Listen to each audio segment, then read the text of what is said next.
que venga, pues supongo que será después de...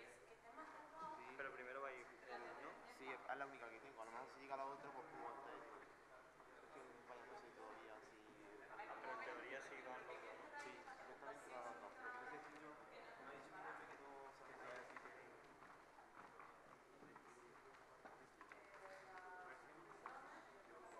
Porque esto es lo que estoy hablando. Tengo una encargada de Santander, entonces es una de las que tengo yo. No tengo ni idea. ¿Y qué te pasa? ¿Que tienes que presionar que luego va a hacer la otra?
¿Cómo? ¿Dónde dejo los micros? ¿Los dejo por aquí?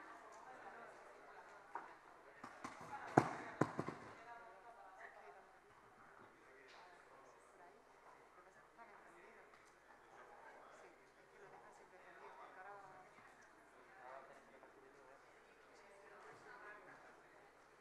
Ese déjalo por ahí, sí que ese está mío, ¿eh?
La verdad que sí.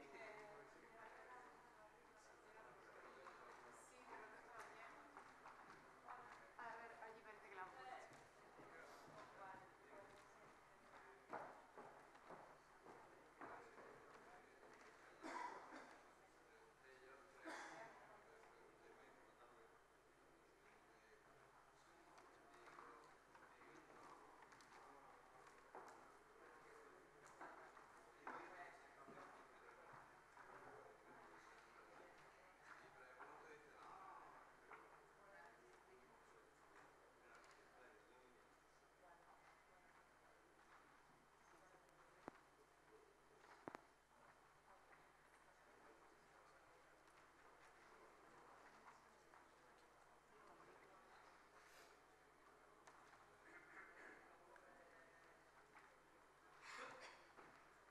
Bueno, va a haber algún instrumento, pero ni idea. No tengo ni idea, macho.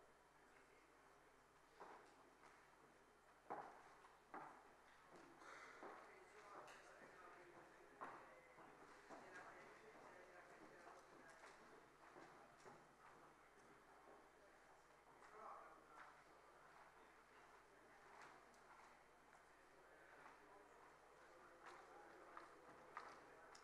Hola. ¿Usted es de la ponencia que tiene Sí, influencia? esa es. ¿Cómo tenemos Mira, usted tenemos voy a presentar ahora brevemente a los 4 ponentes y luego cada uno de ellos va a tener un espacio de tiempo para hacer su presentación. Yo voy a controlar bastante los tiempos, pero ellos son bastante disciplinados. Luego vamos a tener media hora de debate. Yo voy a preparar, ya tengo preparadas unas preguntas para hacerlo más ameno, pero en esta media hora, cuando ellos terminen de hablar, todos ustedes tienen la oportunidad de levantar la mano y yo inmediatamente paro y pueden hacer una pregunta a cualquiera de ellos. Se supone que en hora y media habremos terminado. ¿Bien? Vale, gracias. Bueno, pues la primera de las personas, bueno, tenemos aquí a 4 personas, es Ignacio Muñoz Martín, es director técnico del Departamento de Mantenimiento de EUDEN. También tenemos a Antonio Gómez, que es de la Universidad de Sevilla. Tenemos a José Luis López González, que es ingeniero, y tenemos a Luis Miguel Carranza, que es de Construcciones Obreras. Bien, entonces tienes la palabra, Ignacio. Ignacio nos va a hablar de gestión energética y eficiencia. Adelante. Bueno, buenos días a todos, gracias por venir. Cuando me propusieron hacer esta ponencia, pues me dijeron, oye, tienes que hacer algo, pues casos de éxito, habla de tu experiencia, y bueno, llevo muchos años en mantenimiento, muchos años gestionando contratos de gestión energética, y bueno, voy a hacerlo muy rápido porque prefiero que haya debate vais a aprender mucho de lo que os voy a contar, porque seguro que todos os ha pasado esto y 100 cosas más. Entonces, pero es un poco poner de manifiesto, un poco pues echar al ruedo pues, preguntas, que os surjan preguntas y propiciar un poco el debate. Bueno, ¿de dónde venimos? Lo primero, muy rápido. El hombre aprende a usar el fuego hace 800.000 años quemando madera que se generaba con los rayos, que es la electricidad. O sea, y con estos dos elementos hemos venido funcionando hasta el día de hoy. Hace 100 años Tesla inventa la corriente alterna y a partir de entonces pues empezamos a manejar electricidad. Antes pues, se manejaba muy limitadamente, hasta que Tesla inventa la corriente alterna. ¿Qué viaje hemos hecho? Pues de la madera hemos pasado al carbón, del carbón al gasoil, biodiesel, al GLP, al gas natural y hemos vuelto a la biomasa. Otra vez hemos tardado 800.000 años en cerrar un círculo. Estamos ahora en el principio, ¿vale? Esto es una reflexión que os hago porque realmente parece que no hemos avanzado nada. Hemos empezado a quemar y estamos como estábamos. Hay otras formas, la solar, la eólica, la geotermia, la aerotermia, que también las podemos usar, pero todo ello está en torno a las renovables y generar electricidad o aprovechamiento de electricidad. Bien, cuando hablamos de eficiencia y gestión energética tenemos que ver dónde, en este esquema, dónde hacemos gestión energética. Hay un modelo, primero tenemos que ponernos de acuerdo, dónde hacemos la gestión. Entonces, hay un modelo que es, hoy una empresa entra en la sala de calderas, es absolutamente eficiente, genera, controla esa sala, la lleva al milímetro y obtiene un beneficio de esa gestión. Y nos vende el calor muy barato. Pero ¿qué pasa? Que lo que pasa de aquí para aquí le da igual. Igual en sentido económico, es decir, tú gasta todo lo que quieras, yo soy muy eficiente, con eso gano dinero y tú, pues si abrís las ventanas en verano o las abrís en invierno, pues me da un poco igual, ¿vale? Este es el otro ámbito, ¿vale? Es decir, si medimos la eficiencia hasta el usuario final, yo entiendo que es donde debéis vosotros interesaros, pues el tema es diferente, hay que mirar más cosas. alguien se te instala, bueno, esto es para la polémica, se te instala en la sala de calderas y tienes un trabajador. Él va, la empresa va a hacer ir a por sus intereses y le va a ir bien, pero igual al propietario de la instalación no le va tan bien. Y aquí entra donde yo quiero un poco que veamos. Cuando me hablaban de factores de éxito, dice, pues en los últimos años, si empiezo a mirar todo el recorrido que hemos hecho, cambiando salas de carbón, cambiándolas a gasoil, luego a gas, con todos los cambios normativos que ha habido, en cuanto tocamos la energía, pues la hemos fastidiado. ¿Por qué? Porque cada 2 años, estadísticamente, cada 2 años hay un cambio normativo. Entonces tú haces un estudio que dices, bueno, ya amortizo en 8 años, pongo este tipo de combustible, este tipo de tal, vendo electricidad, hago no sé qué, y en esos 8 años te han cambiado 4 veces las reglas del juego. Entonces, éxito nunca. ¿Por qué? Porque nunca el proyecto llega en las mismas condiciones que empezó al final. Cuando hablamos de generar energía, comprar energía, ¿por qué? Porque entran un montón de factores.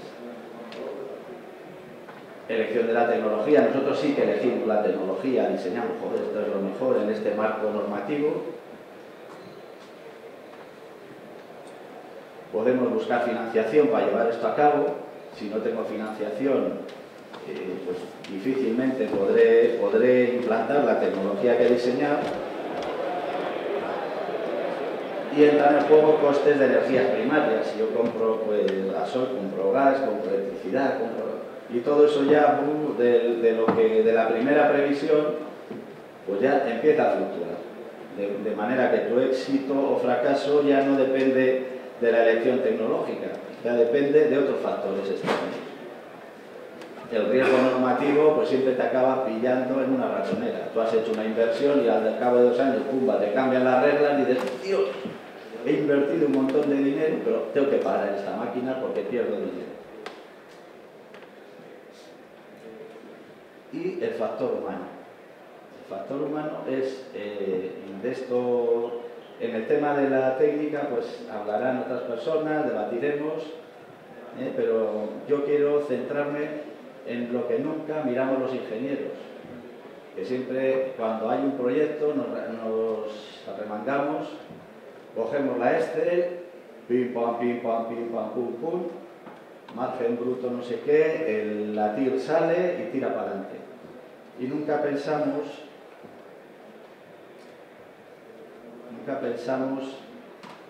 en el factor humano, que al final, si en la diapositiva esta de antes, está al final, y ese es el objetivo que tenemos que tener, y ese es el que impone la demanda. Nosotros podemos hacer lo que nos dé la gana, que con este montón de gente no esté satisfecha, nos van a calentar las orejas. Bien. Nosotros llevamos pues, muchos años ejecutando servicios energéticos y empezamos a hacer estudios. Disponemos de los datos de los consumos, una buena auditoría, definimos las reformas, disponemos del dinero, elegimos una empresa importante que lleve a cabo todo esto, pero de repente es posible que teniendo todo objetivamente bien alineado, fracasemos. ¿Por qué? Porque no hemos tenido en cuenta que estos contratos son muy largos, van a durar 10, 15 años, y ahí va a estar siempre sin parar, desde el primer minuto, el factor humano. El factor humano en nuestro personal, factor humano en el personal que utiliza la instalación, factor humano en el entorno que te cambia las condiciones del entorno y te pone todo patas arriba. Bien, ¿cuáles son los riesgos? Riesgo de pérdida de información. Muchas veces montamos contratos a 15 años y el que lo ha arrancado se jubila, se va de la empresa, se pone enfermo, se va, no sé qué. Entonces, hay riesgo de pérdida de información, de continuidad. hay riesgo de falta de formación, los contratos ya no son lo mismo que antes, ¿vale? O sea, ahora hay que cambiar el foco, ya hay que mirar en la eficiencia, en la energía, ¿no? Y para eso hay que formar a la gente que va a manejar esa instalación. Como hagamos la reforma y ya está, venga, ya hemos concluido, fracasaremos, porque la gente va a seguir haciendo lo que hacía antes. Saturación, un contrato que dura 15 años, pues las personas que están ahí al final acaban perdiendo el norte de cuál era el objetivo. La empresa no controla completamente las diferentes plantillas. Hay veces que entras en un hospital y la empresa de servicios energéticos tiene su personal, pero allá dentro hay personal que también está trabajando, y entonces estos empiezan a hacer cosas y dicen, oye, que esto no se ha hecho nunca así, dices que hay que cambiar. A esa gente hay que formarla, hay que hacer un grupo compacto que mire hacia el objetivo que queremos conseguir. Plantillas mixtas, gente que pues, entra personal de la ESE y hay personal del cliente también. Incrementos, variaciones de usuarios, variaciones del número de usuarios muy lentas que tú no te vas dando cuenta, o instalaciones que se cierran. Pero que si la porque no lo veo. A las que se cierran, que cambian de uso, que antes se utilizaban por la tarde y ahora se utilizan solo por la mañana, y mantenemos ahí la climatización porque nadie se ha dado cuenta. Cambios que hay que estar atentos. Hay que estar atentos a ellos porque si no, pues nos mandan el proyecto a freír espárragos. Os voy a poner unos casos concretos, ¿vale? Se propone una medida de eficiencia energética en una piscina. Jorge, esto te sonará. Decimos, vamos a poner una manta térmica encima porque no sé qué, hacemos los cálculos, la evaporación, el calor, no sé qué tal, y vamos a ahorrar pues un montón. ¿Qué pasa? Que fracasa. ¿Por qué? Pues porque esto es un ejemplo que a vosotros seguro que se os ocurre. En esa instalación los que quitan y ponen la manta son los socorristas que no son de la empresa de servicios energéticos. ¿Qué le obliga esta innovación al socorrista? Pues quedarse media hora más, quitar las corcheras, poner la manta y al día siguiente tiene que ir media hora antes, quitar la manta, poner las corcheras y al final, pues la gente dice, mira, eso no lo hacemos. Es un peñazo y al final la medida fracasa no porque el ingeniero haya calculado mal, sino porque la realidad, pues,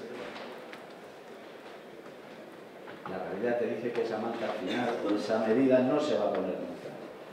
¿Qué supone? Que nos hemos gastado el dinero en comprar esa manta, que nos hemos gastado, que pensábamos que íbamos a ahorrar dinero con esa medida y resulta que nos gastamos en la manta y seguimos pagando energía porque se nos va.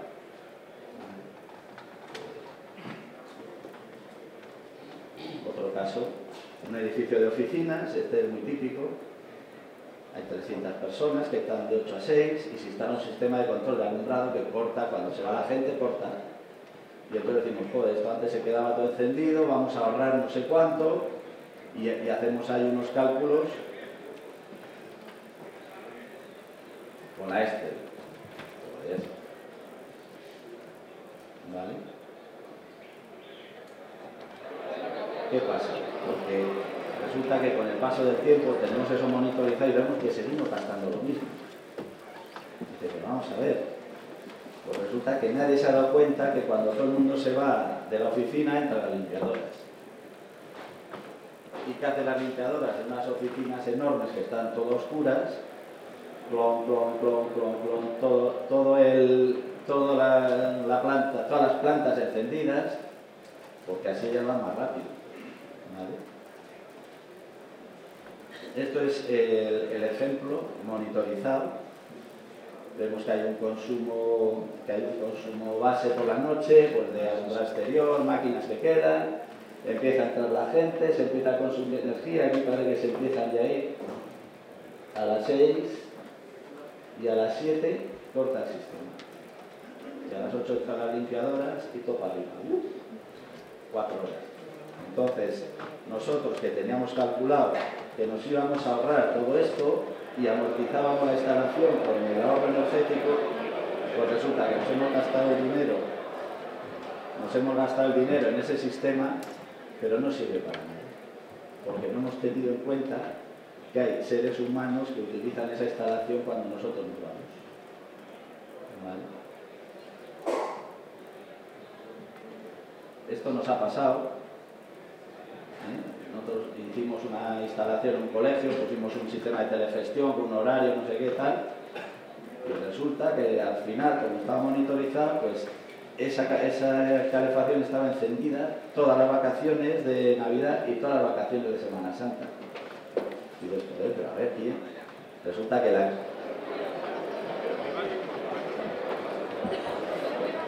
casa del conserje del colegio usaba esa calefacción, no se había independizado.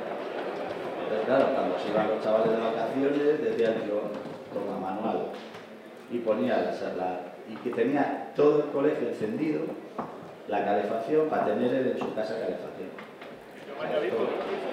Teníamos que habernos dado cuenta, ¿verdad? Si nadie te lo cuenta, pero muchas veces para eso necesitamos tener todo monitorizado, porque a ti te llega la factura y no sabes qué ha pasado ahí. ¿Vale? Se le puso una calderita, no la estamos en 500 euros, una caldera de gas independiente y se acabó el problema. Se independizaron los radiadores.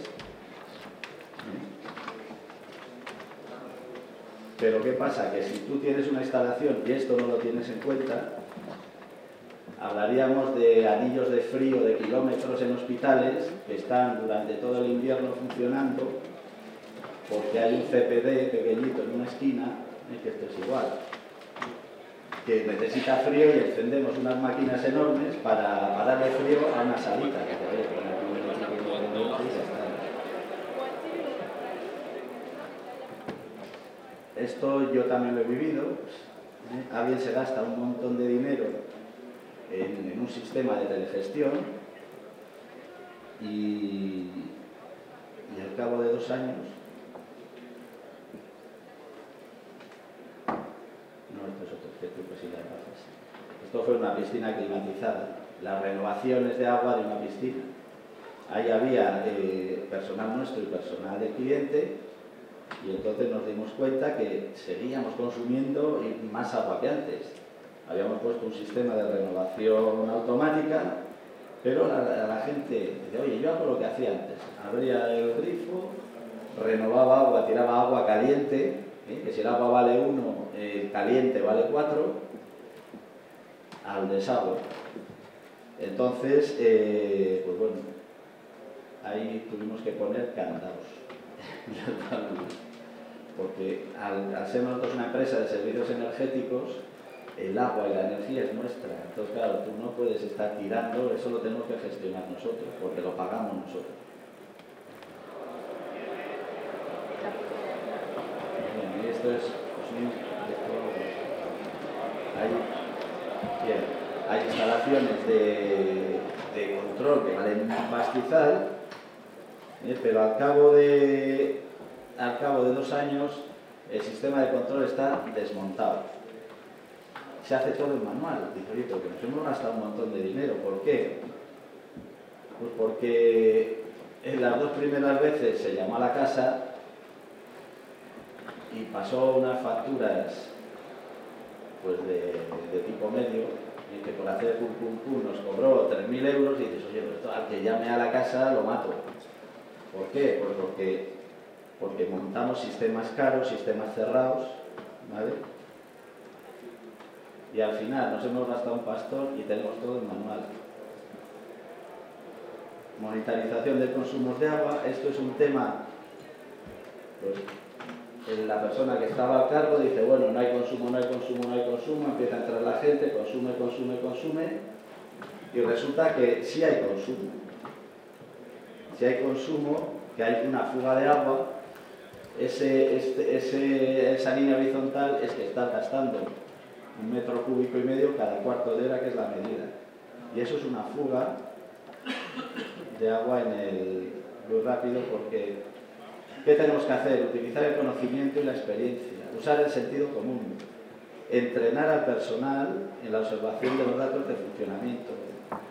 En la administración esto no se puede, en las empresas privadas sí, establecer incentivos económicos para la consecución de los objetivos.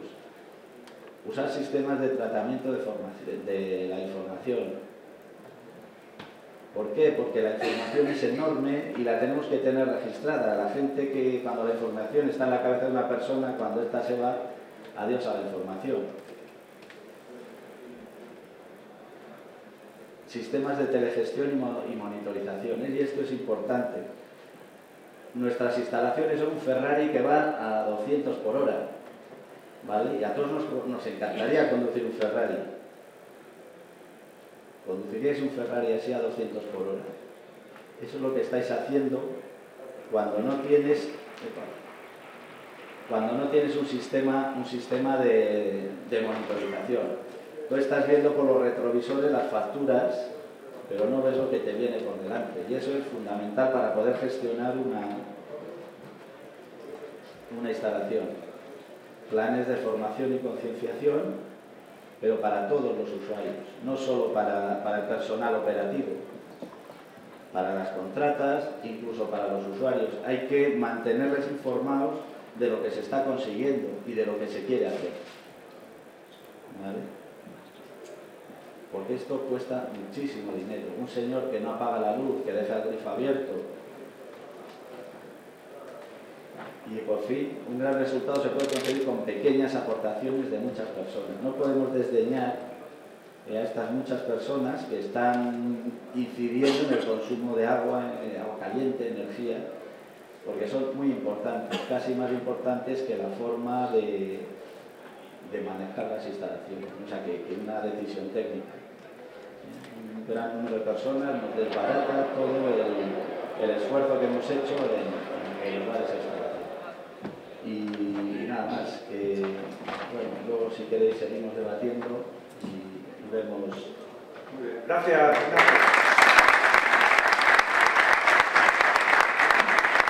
Sobre todo gracias por los ejemplos, que es una de las cosas que más se agradece en las exposiciones. Bueno, ahora nos va a hablar Antonio Gómez, expósito, sobre la cogeneración y la autoproducción de energía en grandes hospitales. Adelante, Antonio.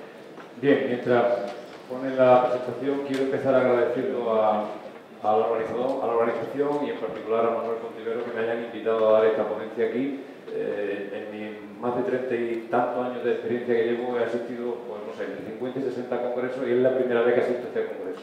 Y por tanto, eso me sugiere que seguramente de algún modo la universidad y la industria serán un poco la espalda. Debe haber una mayor implicación porque la universidad hay mucho know-how, pero creo que a veces ignoramos cuáles son los problemas reales de la industria. Debe haber una mayor implicación. En fin, nunca es tarde. Voy a pasar directamente a mi presentación, que es un poco larga, pero que voy a recortar y dar cuenta de que vamos más de tiempo. Entonces empezaré revisando rápidamente algunas cifras, situando el papel de la cogeneración actualmente en la forma en que se produce electricidad en el mundo y en España en particular.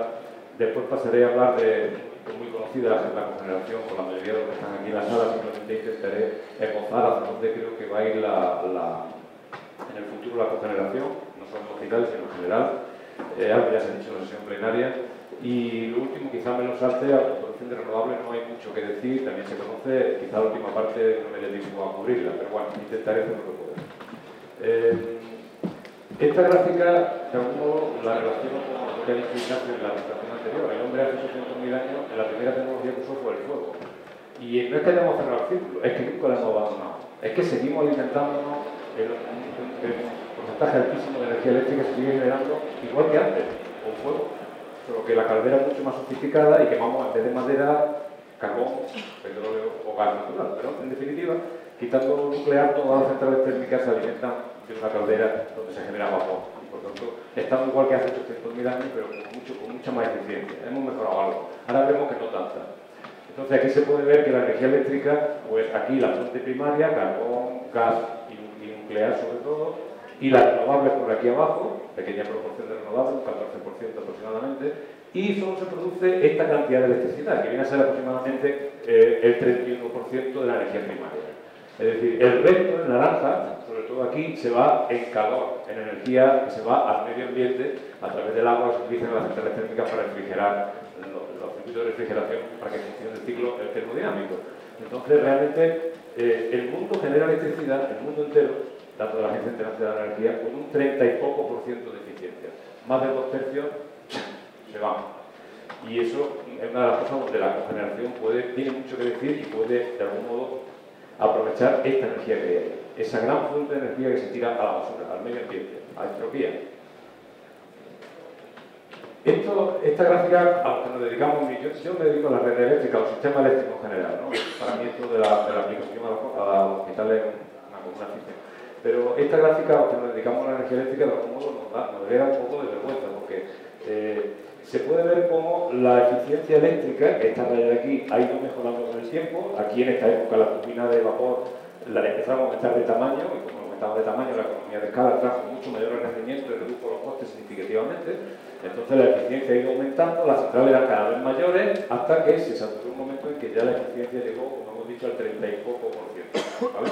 Esta es la eficiencia eléctrica. ¿Pero qué pasa con la eficiencia global? Porque paradójicamente en la actualidad es peor que entonces, porque entonces eran centrales térmicas pequeñitas. Por ejemplo, la primera central de Edison, de la calle Pearl Street, el primer sistema eléctrico del mundo, en 1882, aprovechaba el calor residual para cogeneración, lo que llaman los ingleses el district heating, es decir, calentamiento, aprovechar el calor para calentar, en fin, la necesidad de calefacción del entorno donde se vive, ¿no? Entonces, el calor que se recuperaba se ha ido perdiendo conforme las centrales han ido creciendo y alejándose de las ciudades. Claro, uno no puede aprovechar la energía térmica que suelta la central de Almará, que está a 200 kilómetros de Sevilla. Es decir, no se puede aprovechar esa energía térmica. Como digo, se va al lago, al pantano, al río, donde sea. Entonces, realmente la eficiencia eléctrica ha aumentado, pero la eficiencia global de la industria eléctrica ha ido empeorando, paradójicamente. A pesar de que, como se ven estos circulitos, las centrales de ciclo combinado pues, tienen eficiencia superior al 50%. Y la cogeneración, por aquí arriba estos cuadraditos, la cogeneración es del 80%. Esta línea que hay aquí marca, o este área que hay aquí, marca toda la energía que hemos dilapidado durante todo este tiempo. Durante un siglo, la historia del sector eléctrico. ¿De acuerdo? Y no solo eso, este calor que no hemos aprovechado hay que absorberlo. ¿Cómo? Agua. Aquí se puede ver que en Estados Unidos, por ejemplo, el 39% del agua se utiliza para centrales eléctricas, más o menos la misma que para riego. ¿De acuerdo? Como dice aquí abajo el Rocky Mountain Institute, las grandes centrales térmicas dejaron de ser más eficientes en los 60, se ve aquí, más grandes en los 70, llegaron a 1000 megavatios, ahí se quedaron, y más baratas en los 80. Y dejaron de ser compradas o vendidas en los 90. Efectivamente, como ha dicho Pedro Méndez de la Asociación Plenaria, ya no se hacen centrales de 10 megavatios, ya no se, en todo caso ciclos combinados. Y en el caso de España, como veremos ahora, ni eso, porque están infrautilizados. Entonces, esa es una reflexión. Pasamos al caso de España. No me quiero parar mucho en los precedentes, pero es que creo que aquí salen ideas para discutir en el debate. Aquí en rojo tienen ustedes la potencia instalada no renovable, por eso está en rojo, y aquí abajo en verde la renovable. La cogeneración está aquí en medio. La cogeneración la he puesto en rosa porque en su mayoría es no renovable, pero como ustedes saben pertenece al régimen especial y recibe prima por la generación y por tanto está ahí un poco entre los dos, ¿no? Tiene un tratamiento similar a la renovable, pero en realidad no es renovable, ¿no? Lo que pasa es que como tiene mucha eficiencia, pues tiene prima. Entonces se puede ver también los factores de utilización en tanto por ciento o en horas año, que es equivalente. Y se puede ver que los 57 gigavatios no renovables tienen un promedio de utilización del 30%, mientras que los 50 gigavatios renovables tienen una utilización del 25%. Todas las renovables se utilizan por ley, lo cual está bien, por lo cual este 25% es el que resulta de modo natural, el que la naturaleza nos regala. Es decir, los molinos de viento un año funcionan más, otro año funcionan menos, pero en promedio, por ejemplo, en el año 2013 funcionaron un 27% del tiempo a potencia equivalente. Y sin embargo, la otra se adapta a la renovable, es decir, si hay años, bueno, hidráulicamente y años que sopla mucho el viento, pues la generación convencional disminuye. ¿Quién? Los ciclos combinados. Los ciclos combinados, en el año 2013 y lo mismo pasó en 2014, solo trabajaron un 10% del tiempo, es decir, menos de 1000 horas al año, por lo cual lo que instalaron en ciclos combinados y hicieron es un negocio ruinoso, desde el punto de vista económico. Bien, la demanda punta ha bajado, desde 45 gigavatios en el 2007 ha bajado a 40 por la crisis económica, ahora parece que se recupera otra vez. paulatinamente. Y bien, con este dato, fíjese que la cogeneración tiene un factor de uso de cerca de un 50%, es decir, unas 4.000 horas al año en promedio, ¿vale? Y pasamos ya a la producción de energía. Esa es la potencia instalada. La producción de energía en España, en los dos últimos años, tanto 2012 como 2013, la cogeneración ha generado un 12,5% de energía eléctrica. Un 12,5% donde los grandes 4 fabricantes son Caterpillar, Wärtsilä, Siemens y General Electric, ¿no? ¿Cómo estamos respecto al mundo? Pues estamos ligeramente por encima de la media europea, que es el 11%, y de Estados Unidos, pero muy lejos de los campeones de la cogeneración, que son los países nórdicos, en particular Dinamarca. El 49% de la energía eléctrica, 50% viene de la cogeneración. Y otros países, como los países escandinavos, Finlandia, están hablando de superiores cerca del 40%. ¿Por qué? Porque ahí se utiliza mucho lo que decía yo antes del district heating, es decir, que el calor residual se conduce por tubería, por las suelos por las calles, tuberías aisladas técnicamente, el calor se distribuye a las casas. Entonces, allí se aprovecha mucho este concepto de cogeneración, cerca de un 50%. En cuanto a las renovables, estamos un poco mejor, ya lo han dicho también en la sesión de antes. En cuanto a las renovables, varía un poquito. Cada año, por ejemplo, la eólica en 2012 era la tercera, pero en 2013 fue la primera empatada con la nuclear, y en 2014 lo mismo, el 21% de la energía era eólica, en 2014 fue muy parecido. La hidráulica cambia, un año 7%, otro año bueno 14%, ha sido prácticamente igual en 2014, casi igual que en 2013, solo que la nuclear ha adelantado un poquito la eólica de nuevo. Pero es interesante que la primera fuente de energía eléctrica del país sea la eólica. Mucha gente no lo sabe, antes lo ha dicho Valeriano. Ha habido puntas de madrugada donde el 60 y tantos % de la energía es eólica, y Red Eléctrica ha sido capaz de gestionar esa energía eólica. Luego le sigue la hidráulica y ya a gran distancia la solar y la técnica renovable como es la biomasa. Entonces, en promedio, España lleva 2 años con un 40 y tantos % de energía eléctrica renovable. No es la energía eléctrica la culpable del cambio climático ahora, son los coches, es el transporte que no está electrificado. La energía eléctrica, mucha gente no lo sabe, es casi la mitad ya renovable. Menos del 35% será difícil que lleguemos, a menos que el año hidráulico sea pésimo y no haya absolutamente nada de viento, porque podemos llegar otra vez al 30, bajar al 30. ¿De acuerdo? ¿Y eso cómo estamos? Pues el mundo está en el 22%, estoy hablando de la energía eléctrica nada más, no de energía primaria. El término de energía primaria sería alrededor del 14% en el mundo. Pero estamos mejor, por ejemplo, que Francia, desde luego por encima de la media, por encima de Alemania, y solo supera Dinamarca con un 45%, pero Dinamarca es un país muy pequeñito, y además está fuertemente interconectado a Europa, con lo cual se puede permitir el lujo de poner mucho viento. Y Noruega, que es el 28% porque es todo hidráulica. Noruega vende todo su petróleo porque, porque toda la energía eléctrica es hidráulica. Bien, con esto termino este panorama. Pasamos ya al segundo punto que quería cubrir, un poco rápido por aquello de dar tiempo al debate, que no quiero que nos lo comamos. La cogeneración, que ustedes saben perfectamente, ya lo ha dicho Valeriano, lo ha explicado como profesor de termodinámica que es, mejor que yo, consiste en aprovechar toda esa energía que he dicho antes que sobraba, térmica. Si la generación de electricidad está suficientemente próxima al consumo, pues toda esa energía térmica se puede canalizar y utilizar en el caso concreto de un hospital, pues convirtiéndola en calor. Entonces, distintas fuentes, pueden ser motores, pueden ser turbinas de gas o de vapor, pueden ser microturbinas y pueden ser pilas de combustible. Y en eso un poco le hablaré más adelante sobre esas tecnologías. Entonces, la idea es que si se genera por separado, con 100 unidades de energía primaria, la mitad calor, la mitad electricidad, pues tenemos un rendimiento del 56%, 56 sobre 100. Mientras que si se genera simultáneamente calor y electricidad, pues el rendimiento puede estar por encima del 80%, sobre todo si hay trigeneración. Como ha dicho también Valeriano, la trigeneración pues, consiste en hacer absorbedores, enfriamiento por absorción, que permite tener agua fría o frío a partir del calor. Y de aire acondicionado, que puede competir en eficiencia con la bomba de calor. Y hay mucha industria donde esto ya se utiliza, ¿no? Pues no sé, en Culeva, en industria Cobalt, Valle de Pedroche, en petroquímica, ¿no? en la refinería de Algeciras. En fin, hay un montón de industrias donde se utiliza la cogeneración y la trigeneración, y desde luego los hospitales son un caso paradigmático donde yo creo que la utilización de la cogeneración tiene mucho futuro y debe tener mucho más presencia de la que tiene actualmente.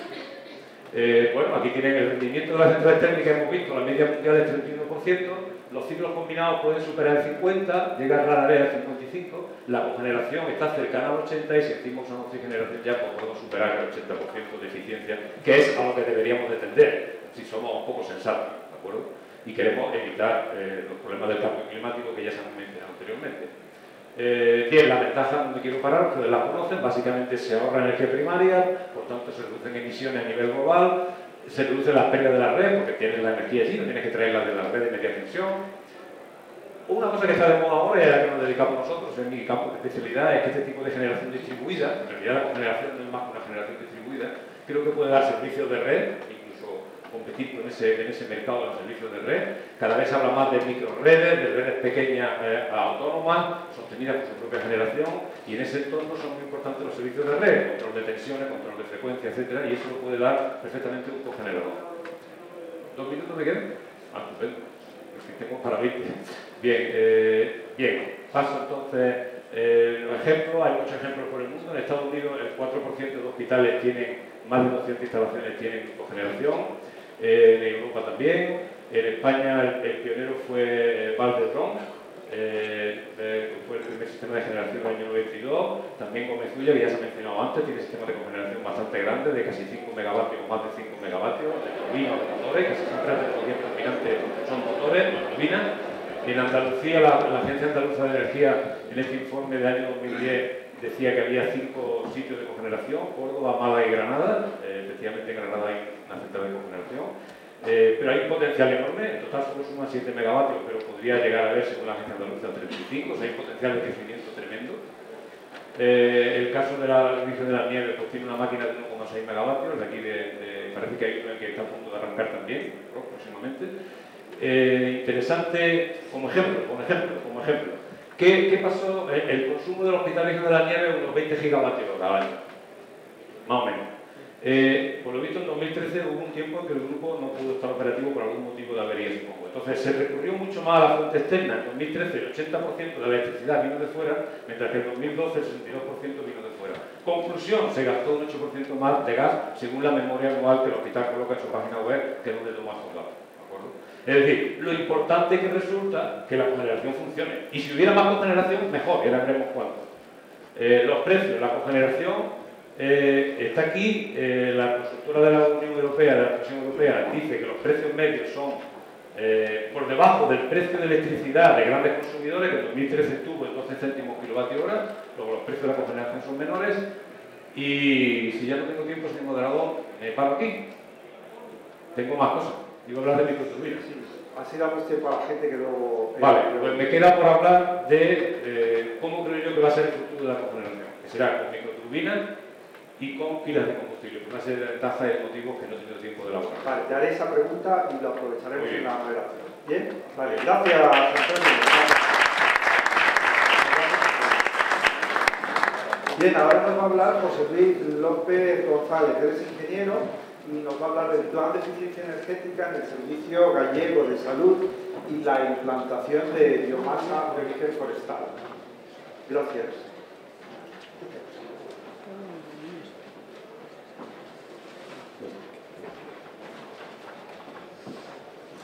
Buenos días a todos, gracias por venir. Y no quería comenzar esta exposición sin antes agradecer a la organización del Congreso de Medicina Hospitalaria por facilitarnos, darnos la posibilidad de contar con nuestra experiencia en Galicia orientada a la mejora del equipamiento de las centrales térmicas y como combustible la alimentación de biomasa de origen forestal, ¿no? Una riqueza que nosotros en Galicia pues sí tenemos y que nos permite valorizar el monte y también los residuos de podas de origen. Bien, contar un poco cómo se estructura, digamos, el Servicio Gallego de Salud, Sergas, en Galicia, que se estructuran 7 áreas sanitarias con cabeceras de las 7 ciudades de Galicia, 14 grandes hospitales públicos, 7 centros hospitalarios, 31 centros y 7 hospitales comarcales distribuidos por toda la población de Galicia. Disponemos también de más de 500 centros de atención primaria, son 426 centros de salud, 96 centros de atención continuada, 14 centros de especialidades y 12 centros de familiar. Esto es la red Sergas en la comunidad de Galicia. Bien, en el año 2011 partimos de una realidad, era analizar nuestros costes energéticos, los consumos y costes energéticos de Galicia, y nos daban una suma total de 331 kilovatios, con un coste anual de 32 millones de euros.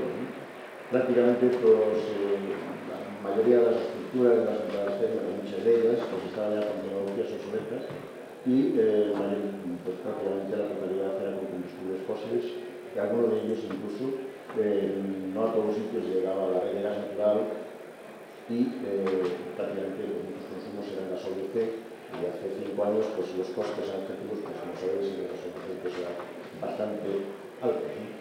Bien, desde hace también unos años empezamos a encargar también algo del tema de gas natural licuado en aquellos puntos donde no llegaba la red de gas natural.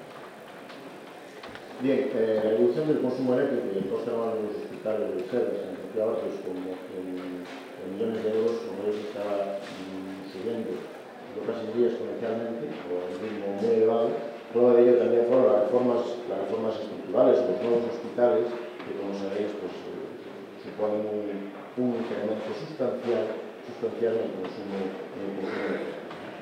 Bien, todo eso nos lleva a plantear un plan de eficiencia energética que pretende identificar y implantar proyectos que permitan mejorar de forma sostenible en el tiempo la eficiencia energética de la red de los hospitales y de los centros de salud. Dentro de este plan se ha tratado de identificar las posibilidades de ahorro, racionalizar el consumo, mejorar la política de compra de energías y también mejorar las prestaciones de confort para los usuarios y profesionales, también evidentemente las medidas de seguridad ambiental y de acceso en todos los hospitales en las áreas críticas. También se ha intentado trabajar sobre todo las tecnologías potencialmente afectadas. Bien, los objetivos del plan se caracterizan por 5 ítems, ¿no?, muy genéricos, pero que todos conocemos, ¿no? Esto es contribuir a la sostenibilidad del sistema sanitario público gallego, reduciendo el coste del suministro energético, promover el respeto del medio ambiente, incorporando energías renovables y reduciendo las emisiones de CO2.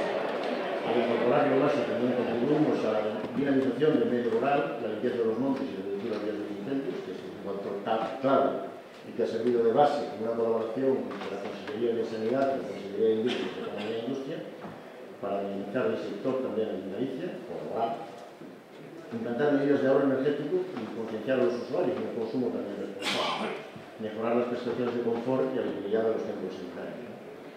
Bien, dentro del proyecto del plan de eficiencia energética de Sergas, ¿no?, se plantea la instalación de biomasa como elemento de incorporar renovables a nuestro consumo, ¿no? Concretamente, en este momento tenemos en funcionamiento, está funcionando ya, el Hospital de Ferrol, con la incorporación de 2 equipos térmicos de 1000 kW cada uno, con 2 megavatios instalados. En Orense se ha instalado un equipo de biomasa de 3000 kW o 3 megavatios, una caldera. El Hospital de Coruña, el Hospital Materno Infantil, con 1,2 megavatios, y el Hospital de Cía de 0,65 megavatios. Bien, decir que estos 3 hospitales se han hecho reformas integrales, más reformas, y van conjuntamente con otras instalaciones de mejora de las propias centrales térmicas y frigoríficas, ¿no?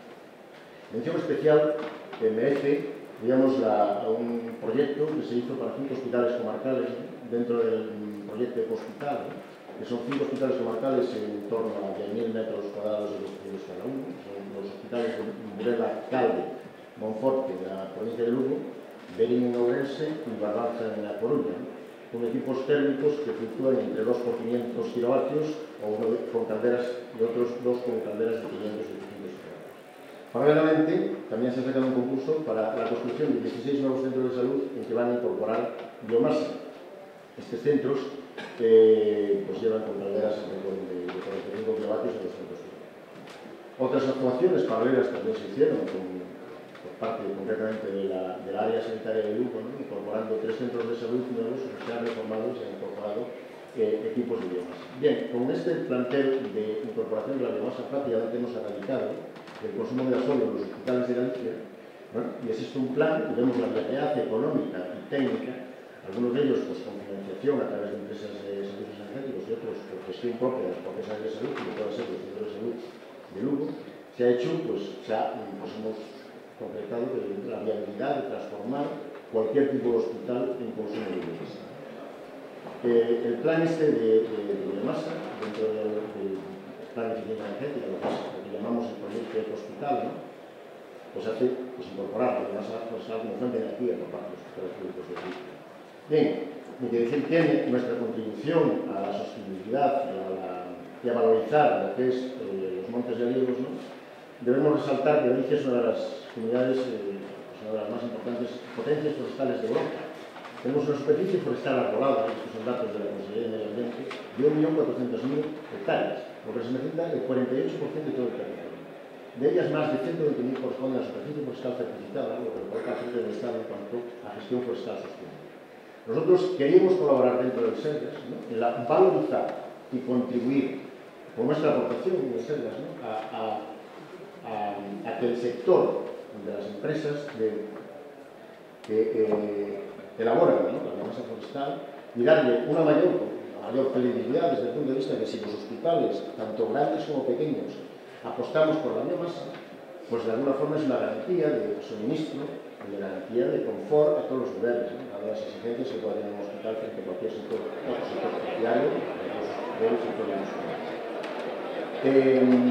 Concretamente, este plan de los 5 hospitales basa en eliminar las tecnologías obsoletas, los calderas obsoletas que tenemos en estos hospitales, transformar gasóleo y buscar una reforma factible y coherente con las necesidades de estos hospitales, ¿no? Estos se hicieron, pues ven, el consumo de biomasa se estima en estos 5 hospitales en más de 2.000 toneladas al año, con una reducción de emisiones por encima de las 3.000 toneladas de CO2 al año.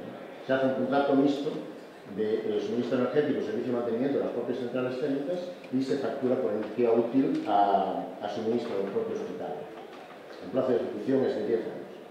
Bien, las características que se exigieron en el concurso en la biomasa tenían que ser leñosa, por ejemplo, el monte, de la plantación de otras maderas, según la que citamos hoy. Debe disponer de certificado de cadena de custodia, que asegure la trazabilidad de producto y garantía. El pellet se sigue una determinada calidad del pellet con el sello N+, de acuerdo con la norma UNI que citamos anteriormente. La astilla, también conforme a la norma UNI, que es de aplicación, con dimensiones máximas tipo P45, unidad máxima M25, contenido en cenizas máxima evidencia para buscar la sostenibilidad ambiental y evidentemente la contaminación por cenizas, y se limitan las emisiones asociadas al transporte de biomasa desde el origen forestal al hospital, en base a los indicadores de Greenhouse, que todos conocemos, exigimos que el consumo y el transporte de biomasa también al propio hospital sea el más reducido posible. Por lo tanto, forzamos a que la biomasa esté muy próxima a los productos de consumo. Bien, se buscan grupos técnicos totalmente automatizados de alto rendimiento, un sistema de gestión integral, evidentemente, como comentaban mis compañeros en el compañero anterior, un programa de formación técnica a todo el personal, programa de sensibilización para el consumo responsable de todos los usuarios de los hospitales, y se han buscado diferentes soluciones, ¿no?, de alguna forma para concretar que en cualquier hospital pues esas transformaciones son posibles, ¿no?, y manteniendo las instalaciones existentes, aquellas de alto rendimiento, para de alguna forma que podrían servir para suministrar esas puntas o de máxima demanda o incluso posibles averías. Prácticamente no se están utilizando. Bien, hemos transformado, como veis, hospitales con centrales, se ha adaptado la biomasa en centrales térmicas existentes, como es el caso del Hospital de Urrela. Hemos hecho una solución concretamente en el Hospital de Calde, aprovechando un antiguo edificio del horno incinerador que estaba fuera de uso y se ha transformado pues, en una solución técnica. Y bueno, como veis, está a la distancia de la central técnica interior, está como a 130 metros, y hay una medida de alimentación de sistemas. Y aquí vemos, se han aprovechado las dos alturas que tenemos del equipo incinerador, ¿no? Nos hemos instalado en la parte superior los ciclones para la obtención de partículas, en la parte de abajo calderas, y en un lateral con descarga que veíamos, con descargas a torba en la parte superior, ¿no? Una solución constructiva muy interesante. Vemos el silo móvil, hemos instalado el silo móvil. En este caso, el suministro no es astilla, hemos incorporado dos hospitales con astilla. Concretamente el Hospital de Monforte, pues hemos hecho una sala de calderas nueva, dado que no tenemos espacio suficiente en la central existente.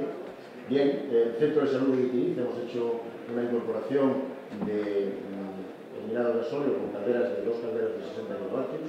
Prácticamente vemos los hilos tipo lona, en un local independiente hemos transformado 2 locales pequeños que tenemos para instalar en los exteriores.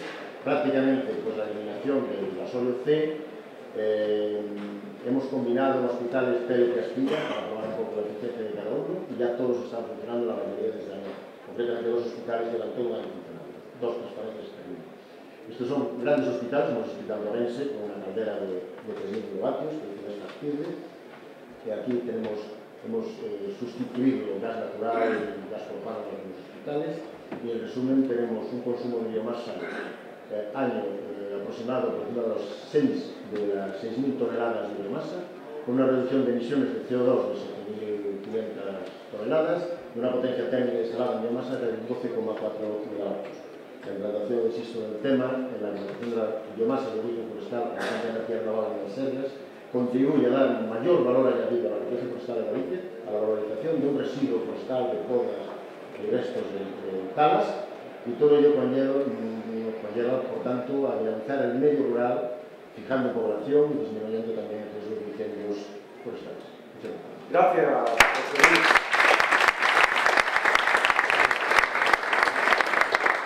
ojalá que Volkswagen hubiera contratado a alguien de Sergas para hacer coches.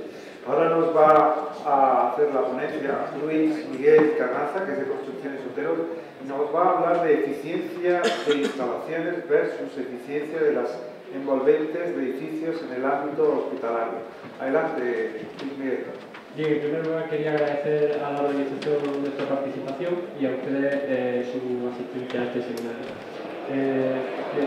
Primeramente quiero hacerle una presentación rápida y breve de la empresa y a qué nos dedicamos. En principio yo me nombre Luis Miguel, soy arquitecto técnico, graduado en Ingeniería de Edificación y entre la diversa formación pues certificación energética de edificios y sistema de gestión de energía de la ISO 50001. Construcciones Otero es una empresa constructora con más de 60 años de antigüedad y pionera en Granada en la ejecución de edificios de alta eficiencia energética, entre ellos el edificio Manantia, sede de Construcción Otero y Montaje Eléctrico ION, que es empresa del mismo grupo, y el otro edificio es denominado sede Clúster Energético en Padul, cuyo promotor es la Diputación de Granada. Bien, entre la Construcción Otero ya lleva implantado en el sector hospitalario con diversas edificaciones, como puede ser recientemente varias centrales térmicas en Linares con cogeneración, en Úbeda con biomasa y diversas ya actuaciones como se en las cocinas del Hospital Nuevo del Parque Tecnológico de la Salud aquí de Granada. El montaje eléctrico ION es la parte o la filial de la empresa que se dedica a la parte de instalaciones, entre las cuales, pues, aparte de electricidad, telecomunicaciones, pues toda la parte de energía renovable, control y monitorización. La ponencia de hoy se denomina eficiencia de instalaciones contra eficiencia de las envolventes de edificios del ámbito hospitalario. Estos son ambos edificios que le he comentado que son de alta calificación energética aquí en Granada. Lo que es la ponencia la he dividido en 6 puntos importantes. Primero, las políticas energéticas, que tocaremos quizás las más importantes. Consumo de energía en hospitales de Granada, donde de alguna manera veremos gráficamente lo que es ese consumo más reciente. Estrategia de mejora en el sector hospitalario dado por el IDAE, comparativo de consumo energético y coste de edificios de alta calificación energética, para poder extrapolar los datos de este edificio laboratorio como es el edificio Manantia. Sistemas pasivos de aprovechamiento energético, donde de alguna manera tocaremos muy rápidamente algunos sistemas pasivos y las conclusiones finales. Rápidamente, la política energética, hacer mención del Plan de Acción 2020, ahí el 7 hay que sustituirlo por un guión, del Consejo Europeo del 2007. Establece 3 puntos muy importantes, entre los cuales están reducción de energía primaria global en un 20% para el 2020, ampliación del porcentaje de energía renovable en la estructura de la energía primaria al 20% para el 2020 y, por supuesto, la reducción de la emisión de gases invernaderos en la Unión Europea en un 20% como mínimo en 2020 y tomando como referencia el año 1990. Dado esa directiva europea en España ya el Ministerio de Industria establece unos determinados planes nacionales de acción de eficiencia energética que constantemente los está modificando y renovando, y el más reciente es el del 2014-2020. Otra reciente normativa europea del 2013 también establece ya el consumo de energía nulo, es decir, fija varias fechas. Entre ellas, el 31 de diciembre de 2020, todos los nuevos edificios deberán de tener consumo de energía nulo, y para el final del 2018, edificios nuevos y en uso y de propiedad pública también deberán ser de consumo de energía nulo. Como normativa española, también del 2013, ya exige la obtención del certificado de eficiencia energética, y en el sector que le estamos hoy aquí comentando, la parte que esa normativa exige es que los edificios, parte de ellos ocupados por autoridades públicas con superficie útil de 250 metros cuadrados y de uso público, deberán de obtener ese certificado de eficiencia energética, que todos ya conocemos y que ya a fecha de hoy pues, deberían de tenerlo expuesto y haberlo obtenido. Y simplemente de pasada, la ley 3R, que es de rehabilitación, regeneración y renovación urbana, que solo se refiere a edificaciones de uso residencial. Comentarles que en esta gráfica referente a determinados hospitales de aquí de Granada, entre el año 2013 y 2014, simplemente para ver en términos generales el consumo de energía, podemos ver que hay realmente una disminución de ese consumo de energía gracias a la mejora constante de los equipos de instalaciones que tienen mayor eficiencia energética. No entramos a comentar estos picos, pues lo mismo que el compañero antes ha dicho, que puede ser debido a algún tipo de parada técnica o incluso climatología, pero bueno. Lo importante de aquí es que en el año 2013 había casi 3 millones de kilovatios y ahora mismo en el año 2014 hay 2.600.000. Entre las instalaciones, la mejora de esas instalaciones suele ser pues, instalación de recuperadores de energía, bombas a caudal variable, caudales con temperatura moderada, etc. Bien, como estrategia de mejora energética en el sector hospitalario, todos estos datos que aparecen aquí son datos aportados por el IDAE, por el Instituto para la Diversificación y Ahorro de la Energía. Marca 3 puntos muy importantes que nos afectan. En este caso, no cabe duda de que este número que aparece aquí, de que más del 42,5% del consumo del sector de la edificación y equipamiento se destina a calefacción o climatización, que en los hospitales es posible ahorrar hasta un 40% en el consumo de esa energía de climatización, y que por supuesto, basado en una pirámide de prioridades, que este mismo informe establece, la mejora de la eficiencia energética en sus distintos aspectos se basa en la disminución de la demanda. Es decir, en esta pirámide vemos como base o como cimiento de esa mejora de la demanda es la disminución concretamente de la demanda. A partir de ahí, como otra segunda prioridad, sería el aumento de la eficacia de los sistemas, que ya hemos visto antes que se está ya haciendo. Producción de energía, pues efectivamente renovables, cogeneración y, por supuesto, no olvidar la gestión de energía. Pero, sobre todo, muy importante ver que el cimiento de esa pirámide y prioridad principal es disminuir la demanda energética. Ahora vamos a comentar, basándonos en nuestra experiencia y en nuestro laboratorio, el edificio Manantia, edificio de alta calificación, cuál es el ahorro, el consumo debido a la envolvente principalmente. Bien, para el cálculo inicial de lo que sería el edificio de alta calificación energética, el Código Técnico establece la necesidad de hacer un edificio de las mismas características, pero de referencia, que le llama, cumpliendo mínimas condiciones de código técnico. Para ello, ese edificio establece que su consumo sería aproximadamente de 925.000 kilovatios hora año, y que en ese cálculo previsto inicial, el edificio ya de alta calificación energética tendría un consumo de 260.000 kilovatios.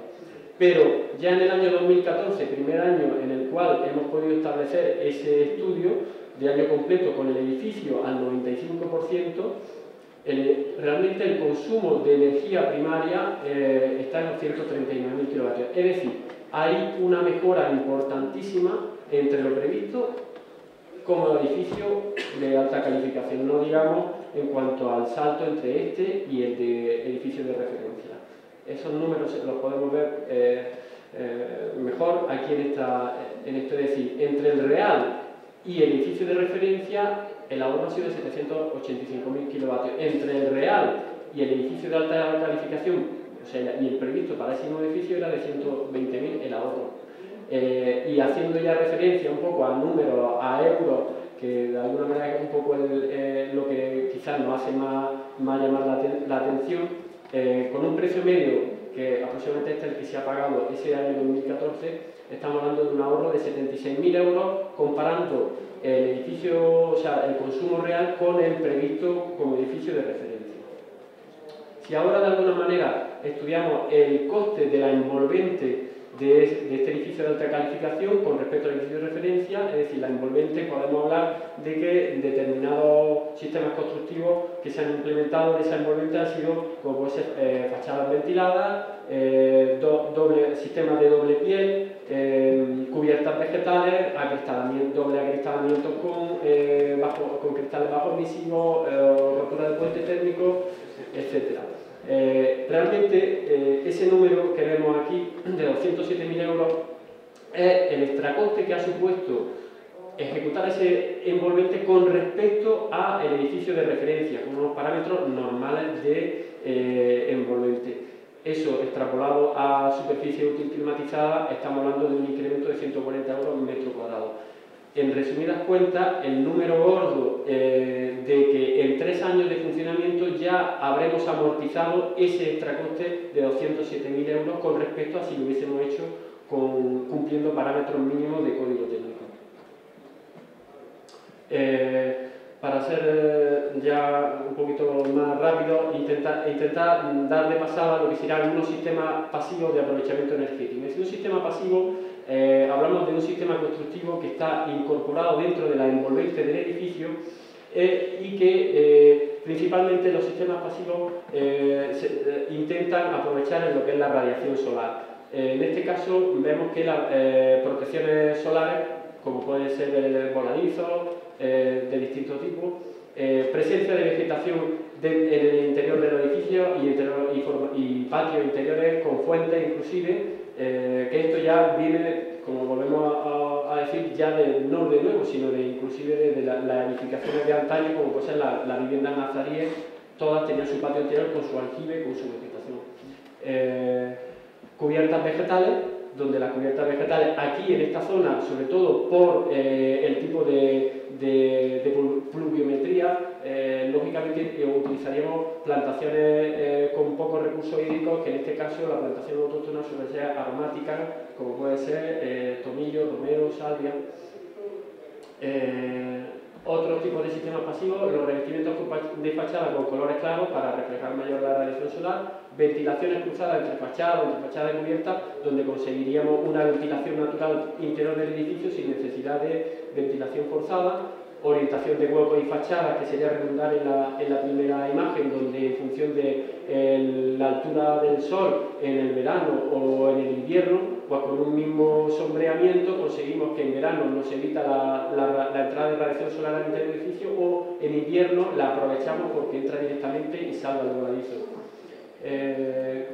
Carpintería, sí, me falta un minutillo. Carpintería y vídeo de baja transmitancia ya como un método moderno de ahorro energético, donde podemos estar hablando de carpintería de aluminio con rotura puente térmico, carpintería de PVC, vídeo de bajo emisivo con factor bajo de factor solar, y cerramiento de gran masa o aislamiento mejorado, que no cabe duda de que mejorar el aislamiento es básico. Y luego ya como conclusiones, decirles que la reducción de la demanda energética debe partir de una mejora de la envolvente. Creo que eso se ha quedado explicado con respecto a todo lo que hemos dicho antes. Que ya de por sí el código técnico para calcular el ahorro energético del edificio parte del documento básico H1, que es el cálculo de la demanda energética y que se basa en las tramitancias de la envolvente, y que existe ya edificios de consumo energético cero y que por lo tanto esos edificios no se deben a consumo cero porque las máquinas o las instalaciones no consumen, sino porque la envolvente hace que no se necesite. Y muchas gracias. Gracias, Miguel.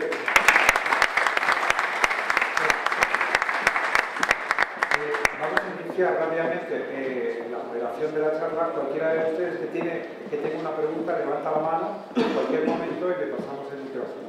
Ignacio, te voy a hacer una pregunta. En la presentación que has hecho, has hablado mucho del Excel al poder, ese Excel que estaba diseñado por economistas o ingenieros, gente con la mejor buena fe.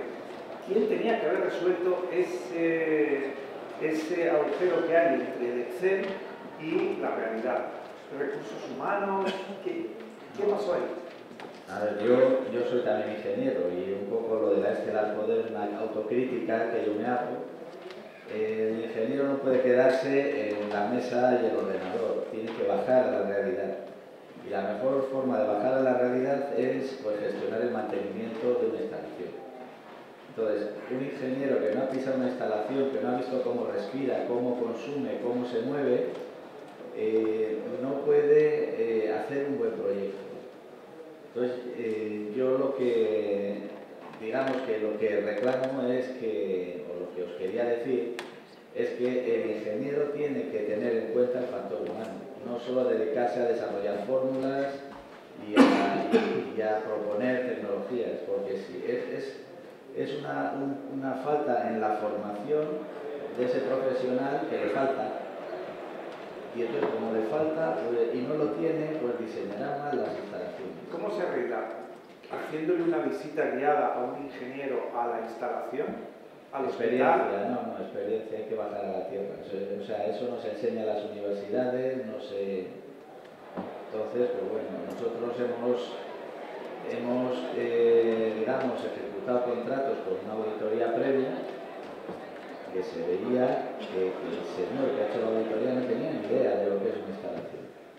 Y claro, no te puedes fiar de esos datos, ni no te puedes fiar, porque lo ha hecho gente que no tiene experiencia. Ponemos a recién salidos de la universidad que llevan mucha teoría, pero hay que ver cómo respiran los edificios, la gente, cómo se mueve, cuál es el sistema de funcionamiento, que eso es lo que nos tira abajo todas las previsiones de la ESTE. Hay que hacerlo, la ESTE hay que hacerla bien, ¿vale? Y tienen que encajar los números y tal, pero hay un factor que como no lo tengamos en cuenta, tenemos desviaciones brutales. ¿Qué es lo más importante? Que son los seres humanos, que muchas veces nos olvidamos de Es ellos. para quien hacemos las instalaciones y para los que estamos trabajando, todos los que estamos aquí. Antonio, defíneme cómo va a ser esa cogeneración en el futuro. Bien, no tenemos nada de cristal, pero sí sabemos, tenemos tendencia. Es decir, uno de los problemas de la cogeneración en un hospital, el primer problema es cuál es el tamaño óptimo de la cogeneración. No se sabe, es decir, es muy difícil de determinar, incluso echando cuenta, ¿no? Porque está acoplado al consumo térmico con el consumo eléctrico. Y cuando el consumo térmico baja a un determinado valor, hay que parar la máquina, evidentemente. No puede producir electricidad si no hay consumo térmico a la vez, que absorba esa energía sobrante. Entonces, el tamaño óptimo del cogenerador es importante. Tenía ahí unas transparencias puestas que, bueno, no he podido poner, donde se ve, por ejemplo, cómo un cogenerador de un determinado tamaño, si lo sustituye por dos cogeneradores más pequeños, la mitad de grandes, pueden trabajar más horas al año, porque pueden trabajar en el hueco, en la hora de la cola de la demanda, tener una curva de la demanda, y se puede ver. Entonces, las máquinas que tenemos ahora de motores de gas, turbinas de gas, les pasa un poco como a las centrales eléctricas grandes, que son más eficientes y más rentables económicamente si tienen un cierto tamaño. Y sin embargo, y eso es lo que quise decir al final, tiene una transparencia donde se ve, las microturbinas, desgraciadamente están todavía un poco caras, pero las microturbinas, que trabajan con gas natural, son máquinas que van a 50.000, 100.000 revoluciones por minuto, tienen un generador muy pequeño, son muy compactas, son como una lavadora, así como un frigorífico, entonces permiten acoplarla en paralelo en una máquina y entonces puedes hacerla modular. Entonces puedes tener, en vez de 1 megavatio, puedes tener 4 turbinas de 250 kilovatios, por ejemplo, microturbinas de 250 kilovatios. Entonces puedes aprovecharla mucho mejor. Y también las pilas de combustible, que ya se lo a colación antes, y sobre todo si se pudiera generar hidrógeno de forma barata. Ahora mismo el hidrógeno, la mejor forma es a partir de gas natural, pero reformado, con lo cual eso se complica y encarece. Si se pudiera generar hidrógeno a partir de renovables, pues las pilas de combustible, que tienen la ventaja de que son súper silenciosas porque no tienen ninguna máquina rotativa, pues también serían en un entorno como el hospital fantástica porque tienen grandes rendimientos, sobre todo cuando se combina con generación. En la asamblea antes alguien estaba mencionando que ya en Japón hay 65.000 vehículos que funcionan con hidrógeno. Sí. Esta podría ser, en España todavía estamos, digamos, en pañales. Sí, yo no tengo mucha fe en que quizá el hidrógeno sea definitivamente lo mejor. Yo creo que las baterías de Tesla posiblemente sufran una revolución similar a la fotovoltaica. Es decir, la fotovoltaica ha dividido sus precios por 5 o por 6, cuando ha madurado tecnológicamente y cuando se ha implementado de forma masiva. Entonces, si las baterías siguen el mismo patrón que la fotovoltaica, veo difícil que el hidrógeno pueda competir con las baterías de Tesla o de quien sea, es decir, la batería eléctrica. Sí, las famosas baterías de Tesla. José Luis, cuando hay un incendio en Galicia, estos que vemos normalmente en épocas de sequía o en verano, ¿cómo os afecta a vosotros todo eso? Bien, vamos a forestar y la forma de lograr la propia astilla o el proyecto, digamos que no. El efecto del incendio pues es un tema ambiental, pero no desde el punto de vista de suministro de masa. No es significativo, por eso los incendios afortunadamente pues, se han reducido tremendamente en Galicia. ¿Y de eso no aprovecháis nada? ¿No podéis No, el incendio sí, el resto de lo que puede ser el tronco, la madera quemada, se puede ser el resto, se puede transformar en biomasa, porque lo aprovechar de esa manera. No a todos los campos, pero sí para biomasa normalmente de todo el resto. Hay una pregunta a Luis Miguel. Luis Miguel estaba pensando cómo os afectan a vosotros las regulaciones que salen a cada rato y cambian y cambian. ¿Os afectan muchísimo?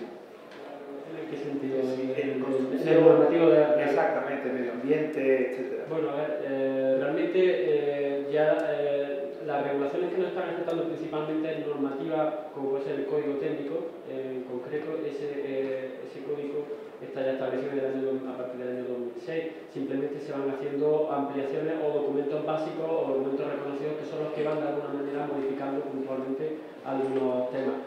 Principalmente lo que sí nos afecta como dentro del sector de la construcción es ahora ya no como construcción nueva, sino como rehabilitación. Eso sí, de alguna manera, es lo que ahora esa normativa del año 2013 beneficia a que ya no vayamos al ladrillo nuevo, sino a recuperar lo que tenemos y a todo ese parque de vivienda que está vivienda o edificios que tienen una mala eficiencia energética y mejorarlo. O sea, en ese sentido, esa regulación nos está mejorando a la fecha de hoy, buscando esa eficiencia energética. Me voy a poner de cara al público por si alguien quiere hacer una pregunta, que me levante la mano, así lo puedo ver y así estoy a distancia. Una pregunta a los cuatro, que es la siguiente: ¿a qué nivel está España en eficiencia energética en comparación con Alemania, con otros países europeos? Yo creo que muy atrás. Un plan de la administración para poner en marcha eficiencia en todos sus edificios, que eran como 3.000, y yo creo que se han hecho 3. Porque se empezó con un diálogo competitivo, unos procedimientos un poco raros no, largos y tediosos, y todo eso se ha paralizado. Bueno, hay un valor que refleja eso, que es la intensidad energética, que es el consumo de energía por unidad de PIB. Globalmente en un país la intensidad energética. Y en la Unión Europea la intensidad energética ha ido mejorando notablemente, incluso en China, que tiene una forma de producir energía muy, digamos, un poco moderna. Entonces, en la Unión Europea la intensidad energética, igual que en Estados Unidos, ha ido bajando notablemente, es decir, la curva que representa PIB frente al consumo energético ha ido bajando su pendiente notablemente. ¿Por qué? Porque estamos utilizando electrodomésticos clase A en vez de electrodomésticos clase F o E, y iluminación por LED, sin embargo, iluminación incandescente. Usamos coches de gasoil que consumen 4 litros, bueno, parece que es un poco más por el hecho de Volkswagen, un poco más, que consumen 5 litros en vez de 9 como antes. Es decir, todo eso hace que el mundo civilizado desarrollado la intensidad energética haya bajado. Desgraciadamente, en ese contexto, España va un poquito por debajo de la media europea, simplemente. Pero vamos, estamos bastante mejor que estábamos. O sea, vamos mejorando paulatinamente, y la buena noticia, según dice la Agencia Internacional de la Energía, que efectivamente hasta China y la India empiezan a hacer las cosas mejor que lo hacían, y hasta ellos tienen potencial de reducción notable de la intensidad energética. José Luis. Bien, creo que mi compañero pues, ya habló en términos globales, ¿no? Hablando un poco en términos de hospitales, ¿no? Como edificios del sector terciario de gran consumo. Sí se ha evolucionado en los últimos años, sobre todo en la última década, de mejorar tremendamente la eficiencia, sobre todo las instalaciones de los grupos, incorporando también renovables. En los últimos 10-12 años pues, se han construido en España nuevos hospitales pues, prácticamente en el mundo. Se ha hecho una renovación, digamos, del parque de las infraestructuras hospitalarias. Pero dicho esto, que se han mejorado la eficiencia también de las instalaciones, también se han mejorado los elementos pasivos, incorporando estos elementos constructivos, ¿no? A todas las infraestructuras. Sí tenemos ahí un problema derivado que no se ha reducido el consumo kilovatio hora, que lo referenciado en el PIB, que lo vamos a reducir al metro cuadrado construido, ¿no? Rápidamente se sigue manteniendo, ¿no? Si además decimos que con las nuevas infraestructuras se está multiplicando, incrementando sustancialmente el ratio de metro cuadrado para las mismas prestaciones, para los mismos servicios, metro cuadrado de se está multiplicando prácticamente por 3. Eso es lo que hace que se nos mantengan los consumos. Es más, se incrementan los consumos sustanciales a la vez que nos incorporamos a los nuevos. Se puede multiplicar incluso por 2 o por 3 con la misma cartera de servicios. Se fundamenta este incremento, aunque en la base existe el tema de que las medidas pasivas de la instalación, se fundamenta sobre todo en unas mejoras de confort, sobre todo si cambiamos de evolución de la normativa española en el que las condiciones ambientales anteriores son tremendamente muchísimo más exigentes y también se incorporan nuevos parámetros, se están incorporando parámetros de que también las propias instalaciones térmicas en base a la climatización nos dan una garantía de seguridad ambiental, sobre todo asepsia en áreas críticas. Esas condiciones cada vez son más exigentes. No está claro si estamos yendo por el buen camino en esas exigencias, si realmente estamos haciendo unas mayores posibles, mayores garantías o no, pero sí estamos implementando. Estamos subiendo los temas que estamos implementando tremendamente el número de renovaciones, cada vez más el control de humedad, sobre todo si vamos a la norma 1 a las 100, 613. Y yo personalmente no tengo claro si realmente estamos en el buen camino, si a lo mejor nos estamos desmelenando o yendo muy por encima de lo que pueda ser el coste-beneficio de las reformas. Estamos realmente levantando moscas a cañonazos con este tema de normativa.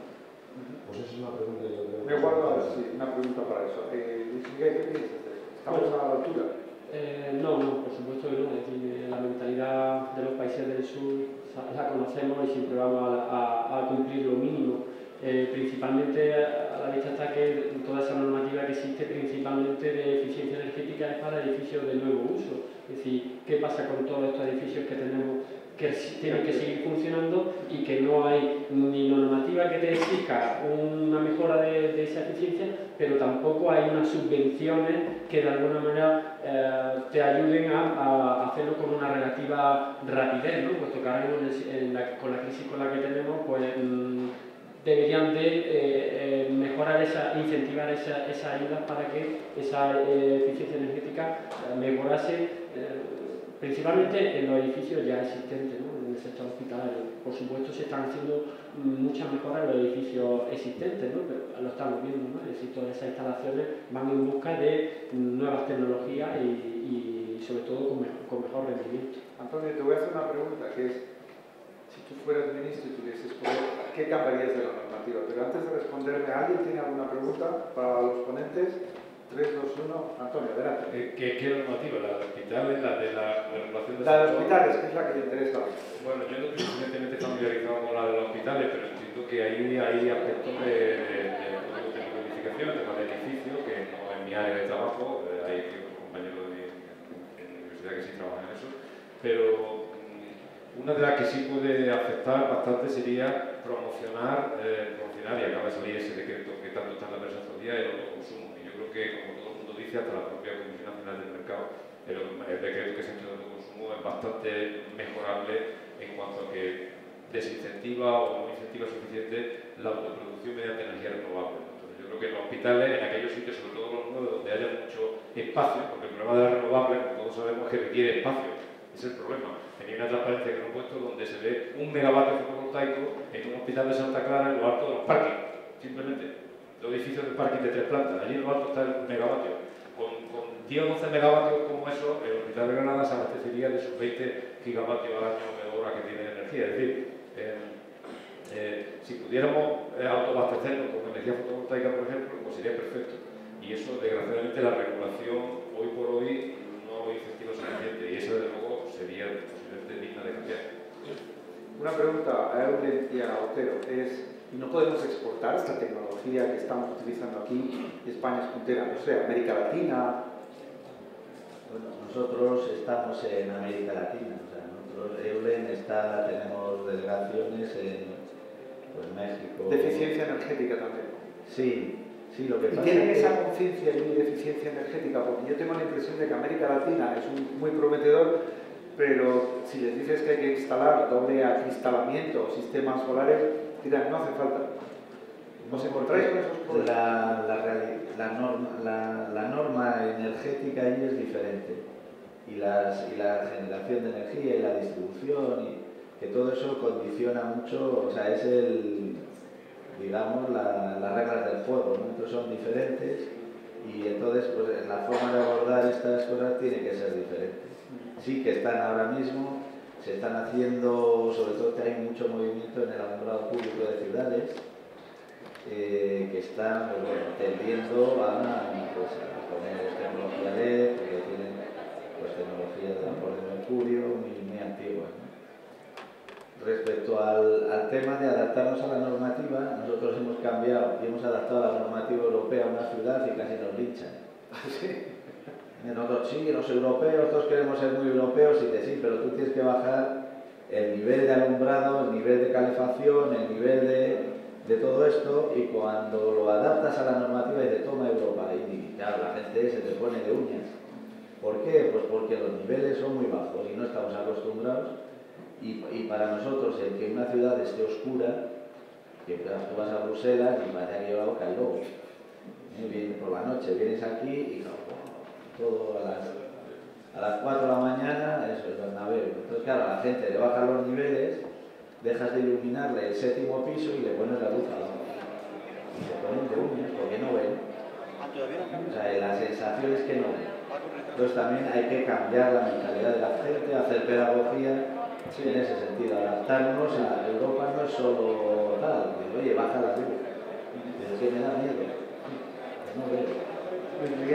Bueno, no conozco el mercado de Latinoamérica, lo que sí es cierto es que todo, aunque sea un poco redundante, dependerá del movimiento legislador en cada país que apoye esa mejora en la eficiencia energética, más que como puede ser a lo mejor una se puede decir, innovación y mejora en la edificación directamente pura y dura, ¿no?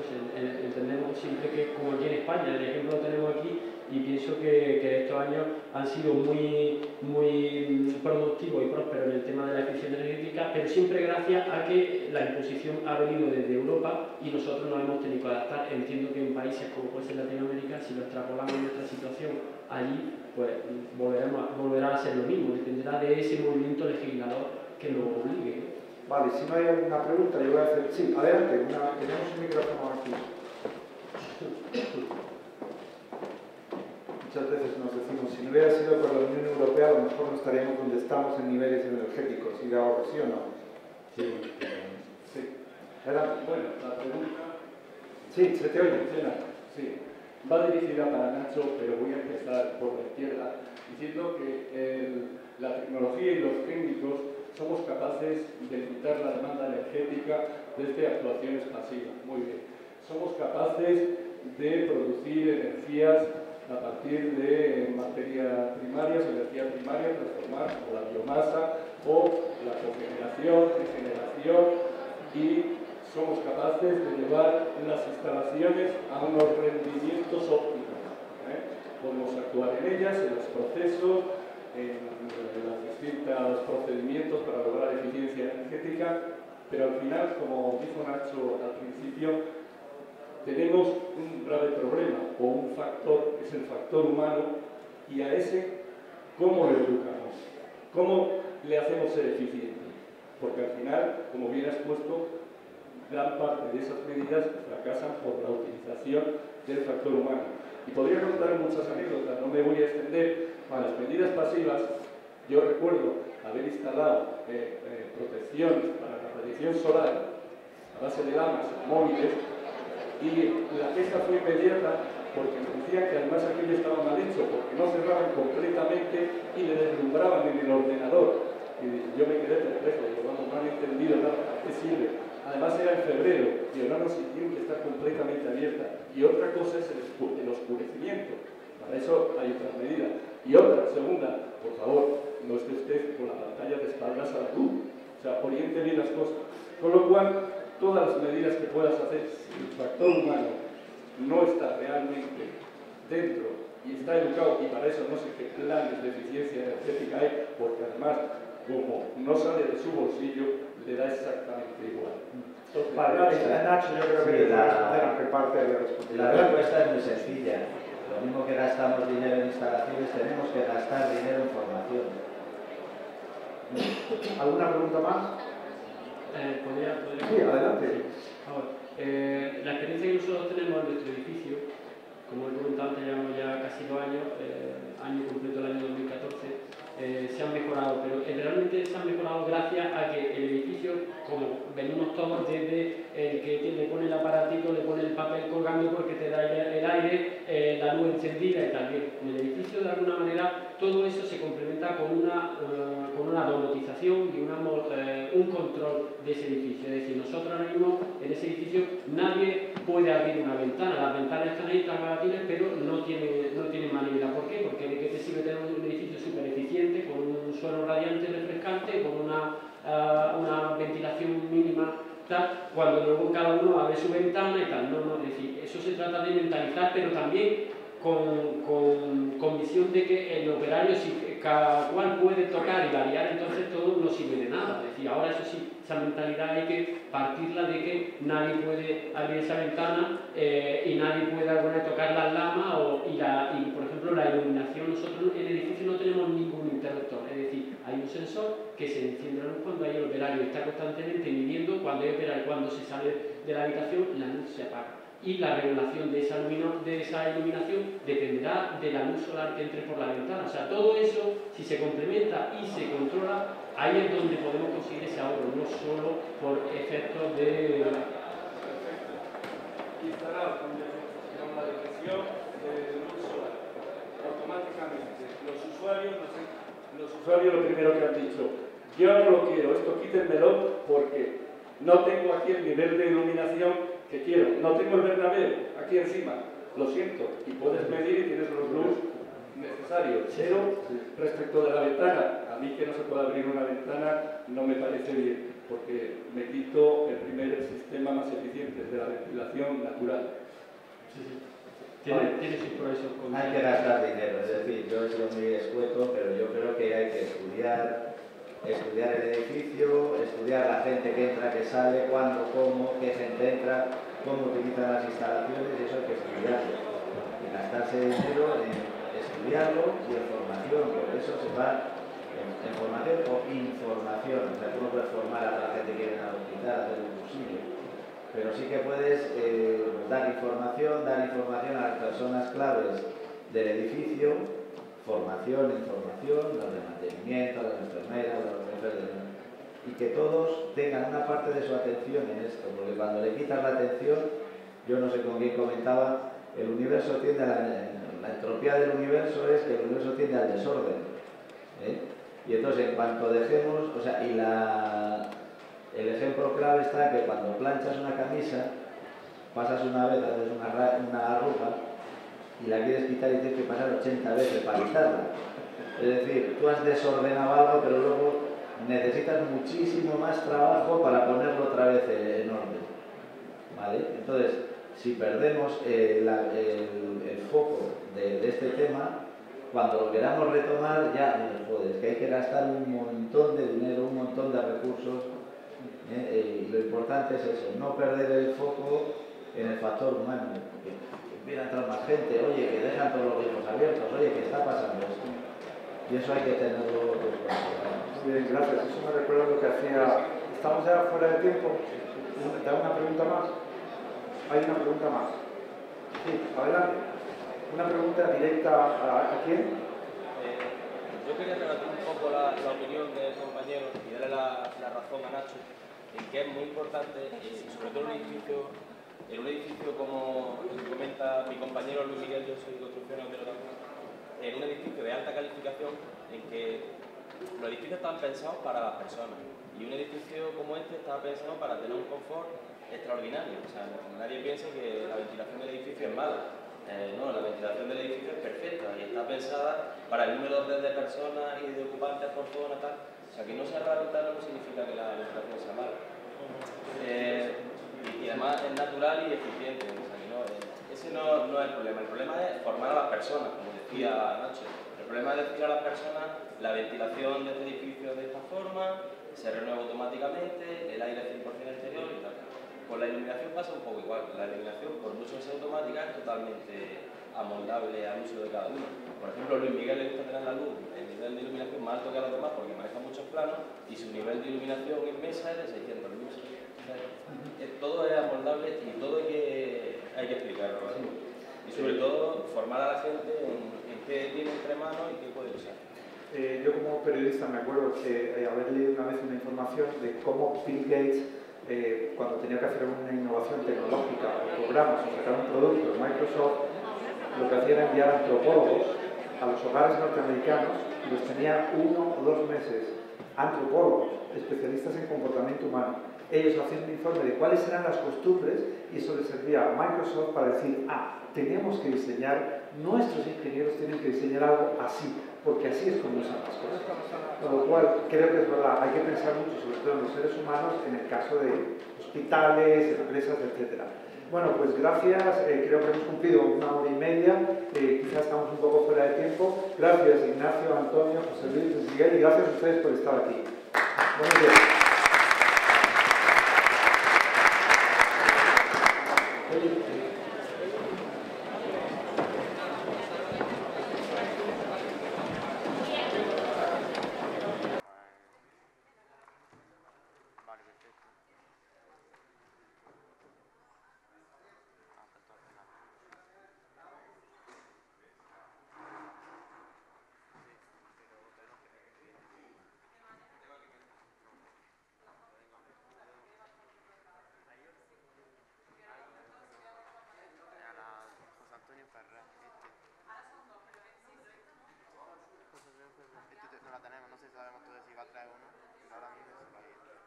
Porque si en caso de que venga, pues supongo que será después de... Pero primero va a ir él, ¿no? Sí, es la única que tengo. A lo mejor si llega la otra, pues como está eso. Es que vaya, no sé todavía si... Pero en teoría sí van los dos, ¿no? Sí, supuestamente van las dos. Lo que no sé si yo... Me ha dicho mi jefe que no se podría decir que tienen...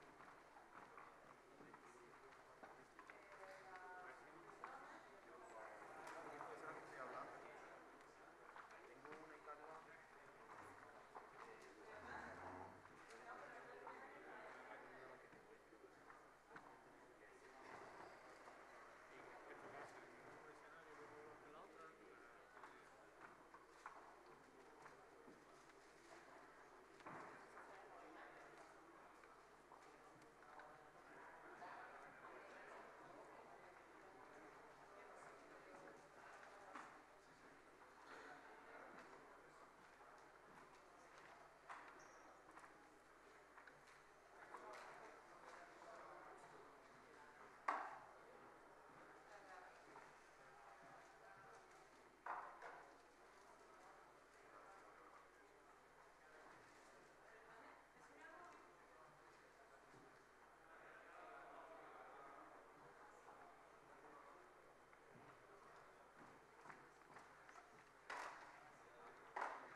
sí que se